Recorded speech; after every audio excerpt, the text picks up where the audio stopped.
vez, graça e paz a todos. Hoje nós vamos continuar a exposição da carta aos Gálatas e no culto passado nós falamos um pouco sobre o aio da lei, nós falamos um pouco sobre a tutela da lei e nós vimos o quanto é importante nós aprendermos isso. O quanto isso foi importante para as nossas vidas. Nós entendemos que a lei cumpriu o seu papel, a lei ela nos serviu de pedagoga, ela nos serviu de mestra para nos levar como uma espécie de um guardião até Cristo. Então nós vimos essa importância da lei. Nós vimos assim como o aio não era dado para a vida toda da criança, mas era para cumprir um período até que essa criança crescesse e partisse para as coisas maiores. Nós vimos que a lei ela cumpriu esse papel. A lei ela nos serviu de aio. Nós vimos que nós estávamos debaixo da tutela da lei e agora nós fomos entregues a Cristo. Então nós vimos que a lei nos conduziu até Cristo e nós agora somos filhos de Deus mediante a fé. E nós vimos que é importante ter essa distinção do que é lei e do que é evangelho. Porque a Bíblia ela é dividida nisso, lei e evangelho. Então você tem que entender o que é a lei e você tem que entender o que é o evangelho. Por isso é importante nós termos essa meditação no culto passado. E por isso vai ser importante a meditação que nós teremos no culto de hoje. Pois o capítulo 4, na verdade, é continuação daquilo que Paulo está falando. E quem separou aqui o livro de Gálatas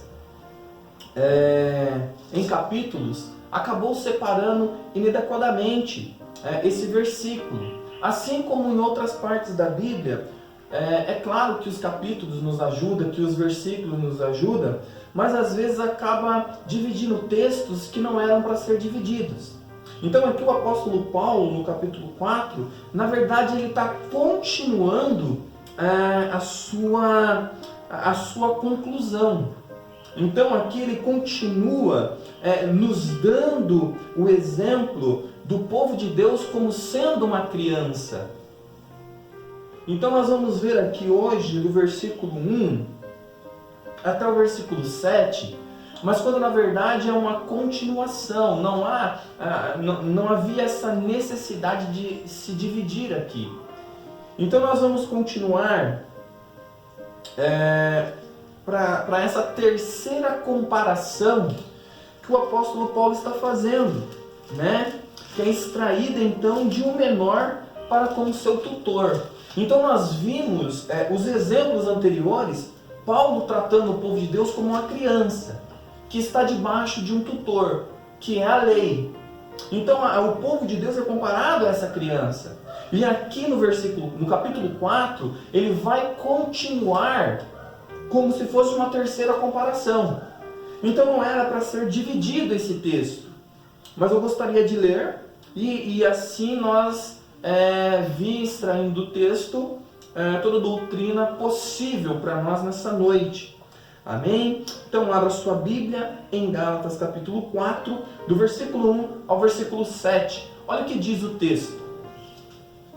Digo, pois, que durante o tempo em que o herdeiro é menor, em nada difere de escravo, pois que é ele senhor de tudo, mas está sobre tutores e curadores até o tempo predeterminado pelo Pai. Também nós, quando éramos menores, estávamos servilmente sujeitos aos rudimentos do mundo. Vindo, porém, à plenitude do tempo, Deus enviou seu Filho, nascido de mulher, nascido sobre a lei, para resgatar os que estavam sob a lei, a fim de que recebêssemos a adoção de filhos. E porque vós sois filhos, enviou Deus ao nosso coração o Espírito de seu Filho, que clama Abba Pai. De sorte que já não és escravo, porém filho, e sendo filho, também herdeiro por Deus. Amém? Então o que nós podemos ver aqui logo nesse primeiro versículo é a seguinte expressão.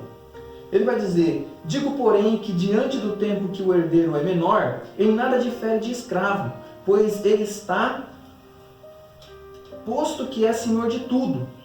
Então, nessa primeira parte, nós conseguimos ver o apóstolo Paulo nos mostrando mais uma vez que os filhos de Deus no Antigo Testamento caminharam sobre a tutela da lei.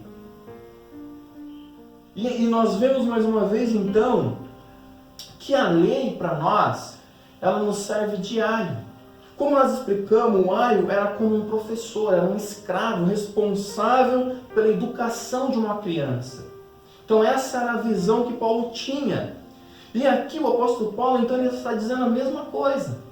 Ele está dizendo, olha, embora o povo de Deus, em um outro tempo, caminhou sobre o regime da lei, eles gozavam então de liberdade, porém não as possuíam como nós possuímos. Embora nós podemos ver vários exemplos da fé, embora nós podemos ver que no Antigo Testamento nós temos lá a galeria da fé, e nós vimos que, assim como nós, eles foram salvos por fé, eles foram aceitos por fé, mas eles caminharam sobre aquele regimento. Então aqui, o menor, aqui é o povo de Deus, a igreja de Deus. E nós vemos que o menor, ele, nesse relacionamento que nós estamos vendo aqui, o apóstolo Paulo ainda continua nos dizendo que era um período necessário. Ele está mostrando o relacionamento do menor com o seu tutor. Assim como no culto passado nós falamos que o povo de Deus, no antigo regime, no Antigo Testamento, caminharam com pouca luz, mas porém continuaram caminhando, eles não se deixaram se perder, embora tivessem pouca luz e não a visão clara de tudo, assim como nós temos hoje, mas a pouca luz que eles tinham manteve eles no caminho, embora eles não tivessem a revelação completa. E aqui o apóstolo Paulo está continuando dizendo isso para nós. Paulo vai mostrar que nós temos então, assim como o menor, ele tem essa relação, ainda sendo senhor de tudo, enquanto ele está na tutela dos seus instrutores, por assim dizer, pelos seus curadores, e nada ele difere de um escravo. Então o que nós podemos ver é exatamente isso. O apóstolo Paulo está nos mostrando aqui? Paulo explica e ilustra a diferença que existia entre nós e o povo do Antigo Testamento. Ele faz isto por introduzir então uma terceira comparação extraída desse relacionamento de um menor com o seu tutor. O menino, ainda que seja livre e senhor de toda a família de seu pai, ainda é considerado um escravo, porque vive em sujeição ao governo dos tutores. Mas o período de tutela dura somente até o tempo determinado pelo pai. Como nós vimos, a lei serviu para um período. E nós podemos ver então que a lei cumpriu o seu papel. A lei, ela cumpre o papel de nos levarmos até Cristo. Se nós, como igreja, entendermos o que é a lei e o que é a graça, a grande tragédia para a nossa geração é não entender o que é lei e não entender o que é graça. A igreja, ela não tem uma visão clara do que é a lei. A igreja não tem uma visão clara do que é a graça. Então o grande problema é exatamente esse. Há uma mistura na nossa geração entre lei e graça. Há uma mistura onde as pessoas acham que a lei se une à graça, então há essa confusão. Então aqui é importante para nós entendermos isso. Há o tempo pré-determinado pelo Pai. Depois disso, o menino desfruta de liberdade. Então essa metáfora, essa coisa que Paulo está nos mostrando, da lei sendo o nosso aio, da lei sendo o nosso tutor, o importante disso tudo era entender que a lei tinha um propósito. E ela cumpriu esse propósito. E o mais interessante é entendermos que a lei não era para a vida toda. Então, até o tempo determinado que Cristo viria, para que o menino pudesse gozar do quê? Da plena liberdade. É por isso que nós somos libertos. Neste aspecto, os pais do que viviam no regime do Antigo Testamento, sendo filhos de Deus, eram livres. É como nós falamos, quando nós olhamos para o Antigo Testamento, o que nós vemos? Que eles eram livres. Porém, não estavam, porém, da posse da liberdade como nós. Enquanto a lei, como tutor, os mantinha pelo seu jugo.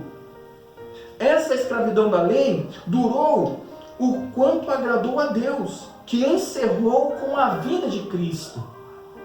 Então, quando nós olhamos o primeiro versículo e o segundo também, porque agora nós vamos ler que mas está sob tutores e curadores até o tempo pré-determinado pelo Pai. Então Deus havia determinado até que tempo a lei seria tutor do povo de Deus. Então nós vemos que Deus predeterminou o tempo. Deus, Ele escolheu a melhor época, a melhor ocasião para revelar o seu Filho. E Ele determinou o tempo em que a lei, até o tempo em que a lei seria o nosso aio, o nosso tutor, para que depois pudéssemos gozar de plena liberdade. Então aqui no versículo 1 e 2, nós temos isso. Depois que, durante o tempo que o herdeiro menor, em nada difere do escravo, posto que é ele senhor de tudo, mas está sobre tutores e curadores, até o tempo pré-determinado pelo Pai. Então nós vimos que Deus, Ele encerrou tanto os homens e os judeus, as demais nações e os judeus, debaixo da lei. Então é importante nós entendermos isso, que a lei cumpriu o seu papel, que Deus determinou o tempo até que Cristo viria. E quando Cristo veio, foi na melhor época, no melhor momento, e foi no momento específico em que Ele resolveu revelar o seu Filho para nós, para que a lei cumprisse o seu papel. Então, quando nós lemos aqui agora o versículo 3, ele vai dizer: assim também nós, quando éramos menores, estávamos servilmente sujeitos aos rudimentos do mundo. O que Paulo está nos mostrando aqui, no grego, a frase pode se referir aos elementos básicos que compõem o mundo. Era comum, naquela época, o pensamento antigo sobre terra, ar, água e fogo, no sentido de deuses. Então o que Paulo está nos dizendo é que, assim como os Gálatas poderiam viver debaixo desses rudimentos do mundo, ele pode também estar, algumas vezes, se referindo a como divindades que governam o cosmos. Então essa era a ideia de Paulo ao falar com os Gálatas, que eles tinham essa mente de adorar os planetas, eles tinham essa ideia de adorar os astros, eles eram levados a adorar essas coisas. Ou então Paulo podia estar se referindo aqui ao calendário sacro da lei, onde nós vemos ali em Colossenses 2, capítulo 8, em Colossenses 2, versículo 8, 20 ao 22. Olha o que diz. Colossenses 2, o 8, o 20 ao 22. Cuidado que ninguém vos enredar com sua filosofia e vãs sutilezas, conforme a tradição dos homens, conforme os rudimentos do mundo, e não segundo Cristo. Versículo 20. Se morreres, versículo 20. Se morreres com Cristo para os rudimentos do mundo, porque como se viveste no mundo, vos sujeitais às ordenanças. Não manuseei isto, não proveis aquilo, não toque aquilo outro, segundo os preceitos e doutrinas de homens, pois que todas essas coisas com uso se destroem. Então o apóstolo Paulo aqui em Gálatas, ele tem a mesma ideia. Ele pode estar se referindo tanto à adoração aos astros, o rudimento do mundo que os Gálatas viviam, adorando fogo, água, ar e terra, ou como os planetas. Ou talvez Paulo pudesse estar falando aqui, também como nós falamos, se referindo ao calendário sacro da lei, que é guardar as festas, os ritos. E o apóstolo Paulo então nos mostra que isso nós estávamos sujeitos. Nós, sendo ou não judeus, o homem sempre é escravo de alguma coisa. O homem sempre está fazendo deuses. O homem sempre está adorando alguma coisa, sempre está debaixo de algum rudimento do mundo. Então nós vemos aqui no versículo 3, ele dizendo essas coisas. Assim também nós, quando éramos menores, estávamos servilmente sujeitos aos rudimentos do mundo. Então o apóstolo Paulo está dizendo que, seja lá adorando algum elemento do cosmos, terra, ar, água ou fogo, ou guardando algum calendário sacro, nós estávamos debaixo de algum rudimento. E essas coisas são externas. Então o apóstolo Paulo mostra para nós que o homem ele sempre vai estar sujeito a alguma coisa. Ele sempre é escravo de alguma coisa. E aqui, o apóstolo Paulo, então, ele está nos dizendo que de uma maneira ou de outra, seja judeu ou grego, essas coisas são externas. Não toqueis, não manuseeis. Isso não muda o homem. Isso não muda o homem interiormente. Versículo 4. Vindo, porém, à plenitude do tempo, Deus enviou seu Filho, nascido de mulher, nascido sob a lei. Aqui, quando o apóstolo Paulo fala, vindo, porém, à plenitude do tempo, é como se ele se estivesse referindo ao que ele falou no versículo 2. No tempo determinado pelo Pai. Então o apóstolo Paulo ele faz aqui essa menção no que ele falou no versículo 2. Vindo, porém, à plenitude do tempo. O tempo cumprido, o tempo estipulado pelo Pai, o tempo pré-determinado por Ele. Essa frase indica que aquela época foi a época certa. Foi a melhor maneira de Deus agir para revelar o seu Filho ao mundo. E isso encerra toda a nossa curiosidade. Por que Deus não enviou seu Filho na nossa geração? Às vezes os homens tentam questionar isso. Por que Deus não mandou Jesus hoje? Por que teve que mandar 2000 anos atrás? E isso foi para que Deus cumprisse o seu propósito. Era o querer de Deus revelar seu Filho naquela época, para aquela geração. E nós vemos aqui então que o tempo estava pré-determinado. E nós vemos então que a plenitude do tempo estava de acordo com a vontade de Deus. Vindo, porém, a plenitude do tempo, Deus enviou seu Filho. Aqui também podemos extrair dessas poucas palavras muitas instruções para a nossa vida.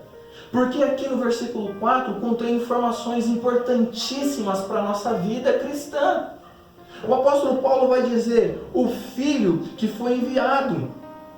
Deus enviou seu Filho. Então esse Filho que foi enviado já existia antes dele vir à Terra. Isto mostra para nós a divindade de Jesus. Isto mostra para nós que Jesus já existia. Isso aponta para nós a natureza divina de Cristo. Isso prova para nós que Cristo já existia antes da criação do mundo. Mas em um determinado tempo, Deus envia seu Filho à Terra. Cristo, portanto, é o Filho de Deus, enviado do céu. Ele já existia. É por isso que nós temos que ter essas doutrinas em nossas vidas. É por isso que nós temos que ter essa visão clara. Porque ele vai dizer, Deus enviou seu Filho. Isso mostra que seu Filho já existia, muito antes de ser enviado. Então Cristo, ele é o Filho de Deus.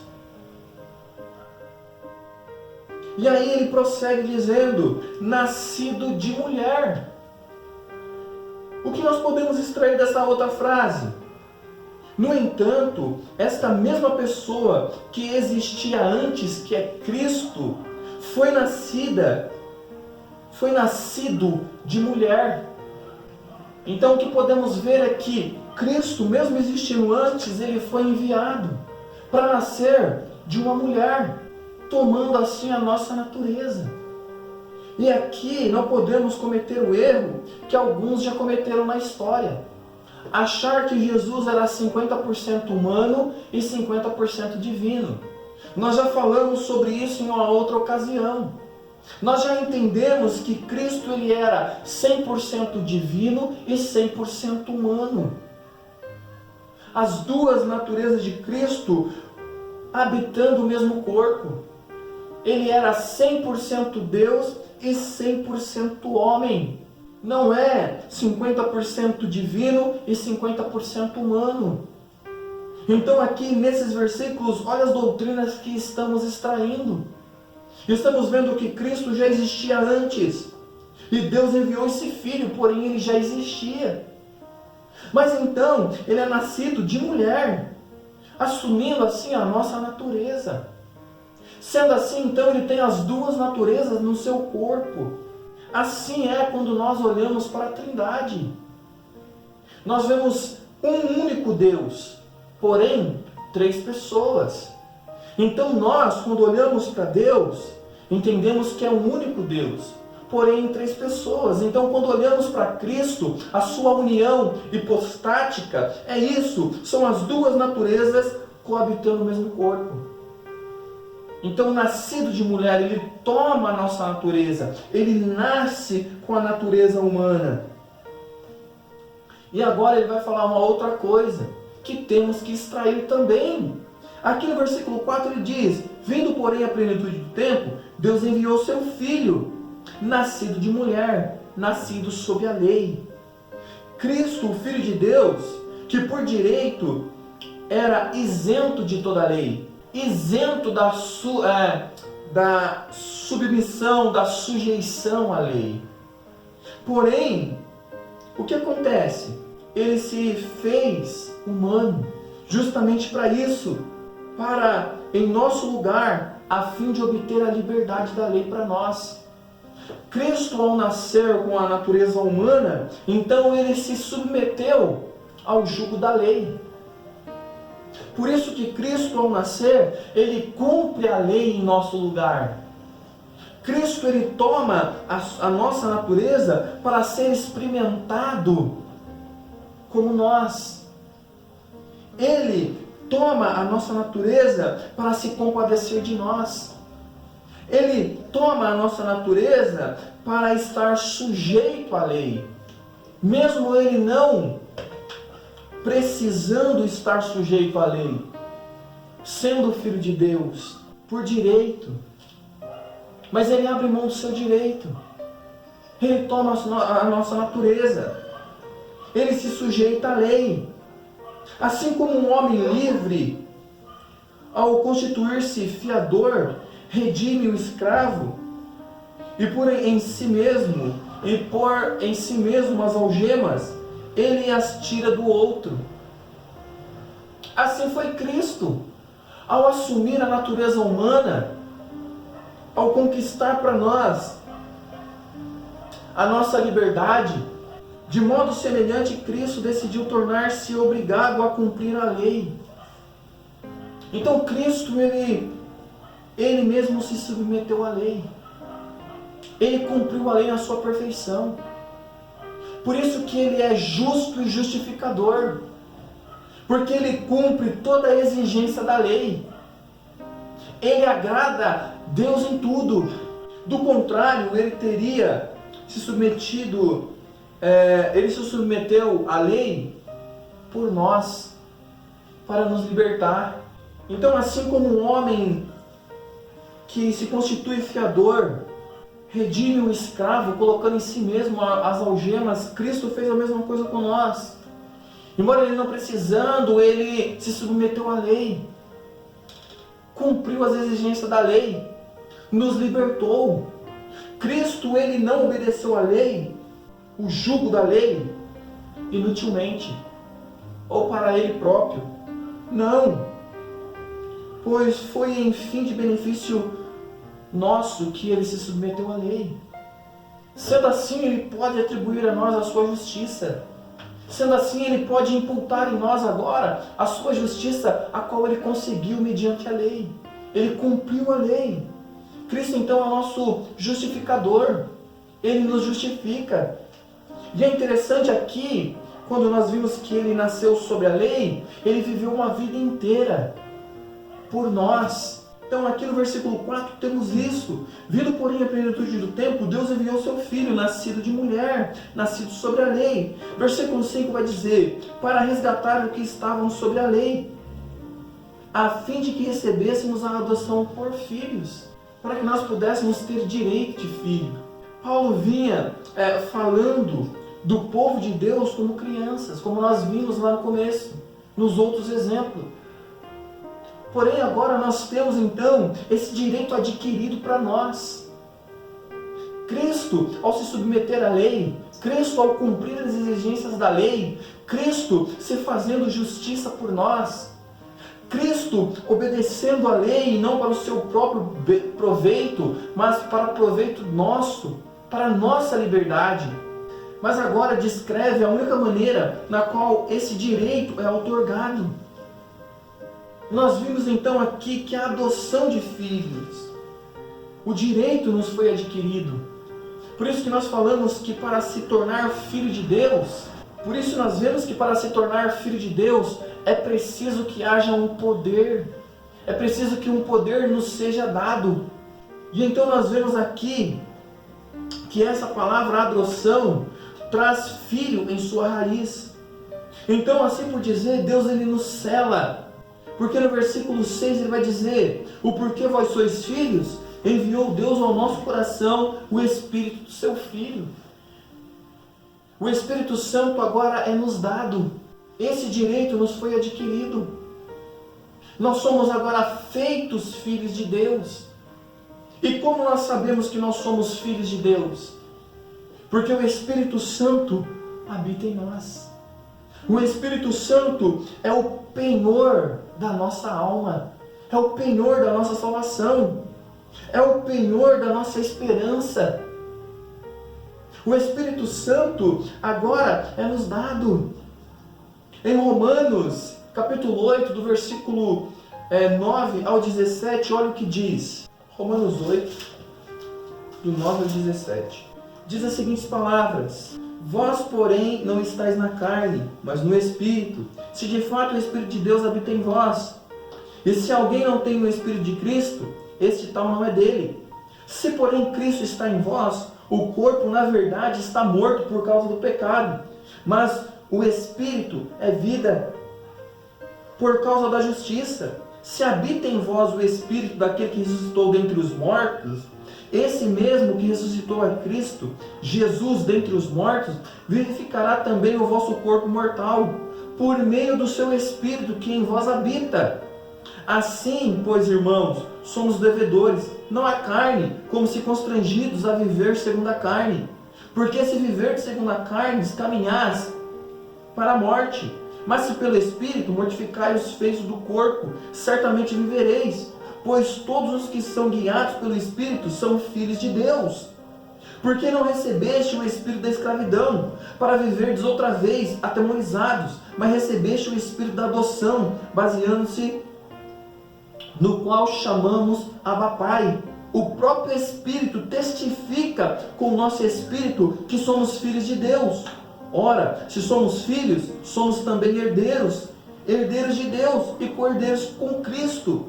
Se com Ele sofremos, também com Ele seremos glorificados.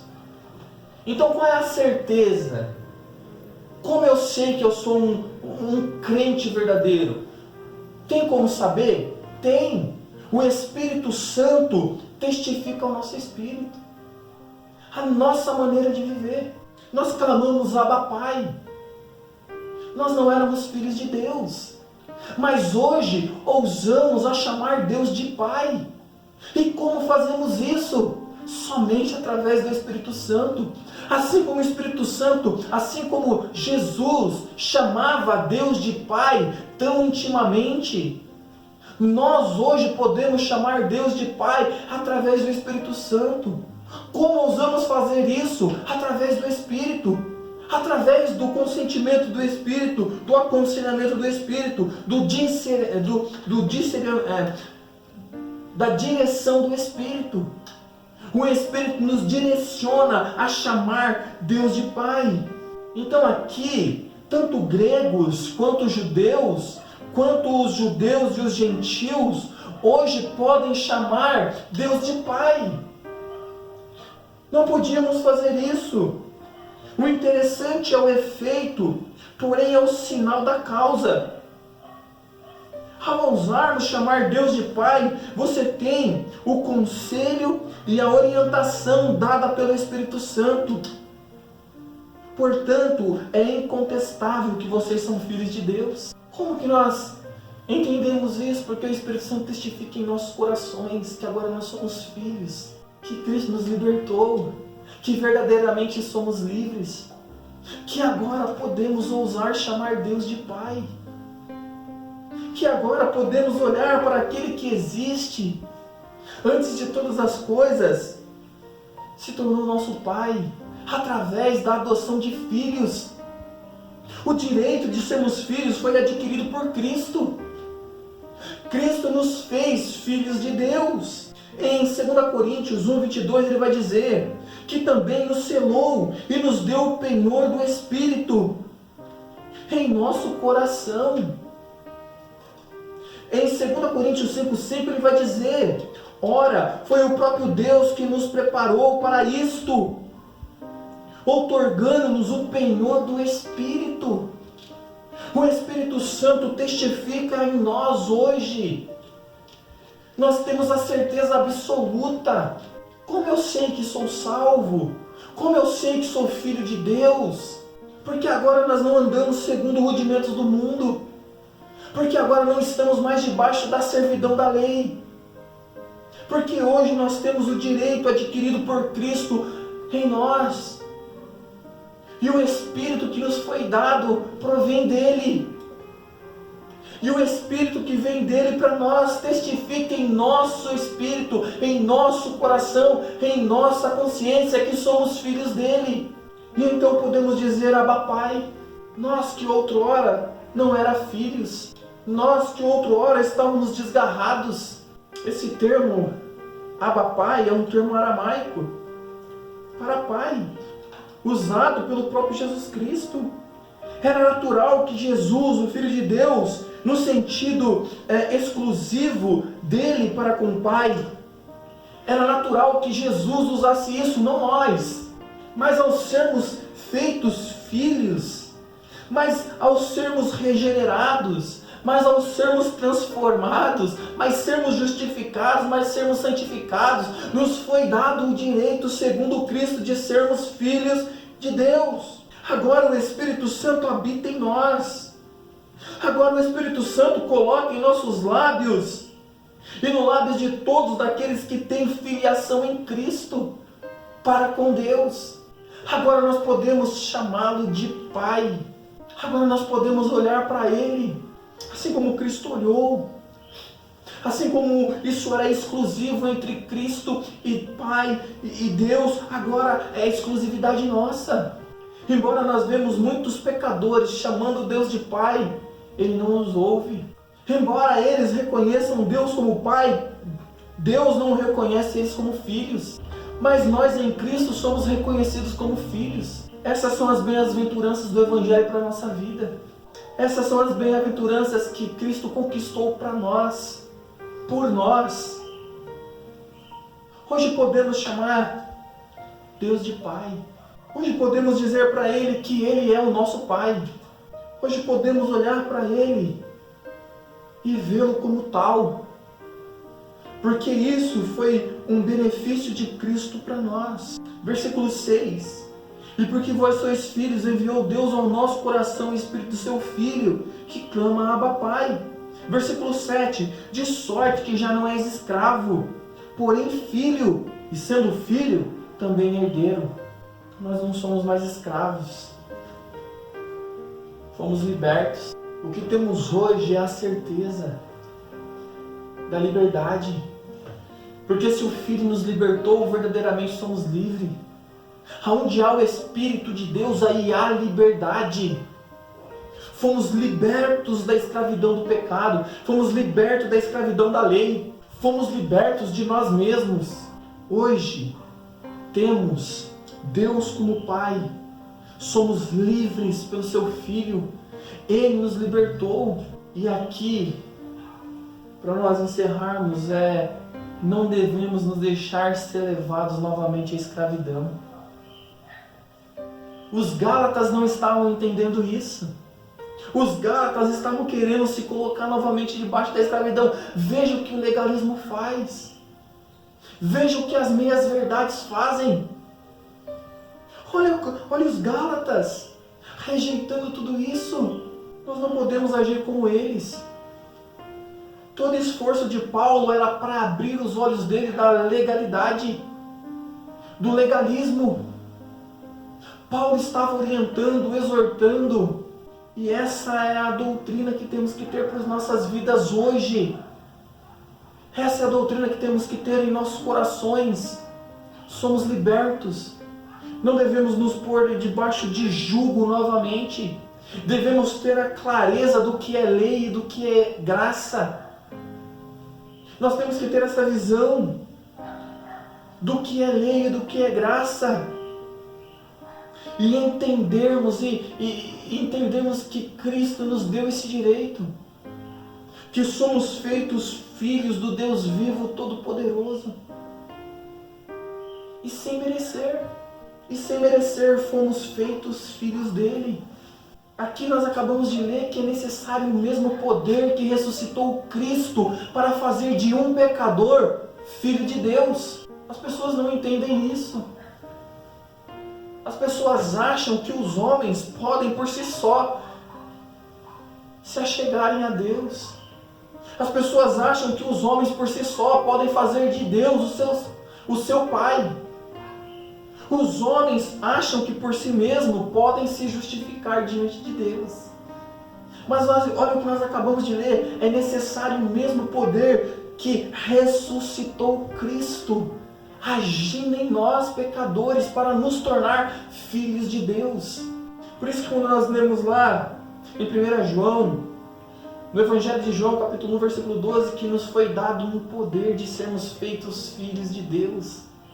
É por isso que o Evangelho é o poder de Deus para a salvação. E o que é o Evangelho? O Evangelho é uma notícia. O Evangelho é uma notícia. E quando nós ouvimos essa notícia, os frutos dessa notícia é que agem em nós. É o trabalho, é o efeito do trabalho de Cristo na cruz. Nós ouvimos o Evangelho, nós ouvimos a notícia, e então os frutos dessa notícia trabalham em nossas vidas, nos fazendo, nos regenerando, nos fazendo filhos de Deus, herdeiros de Deus, cordeiro com Cristo. Então que essa doutrina possa estar nas nossas vidas, possa o nosso coração se alegrar com ela,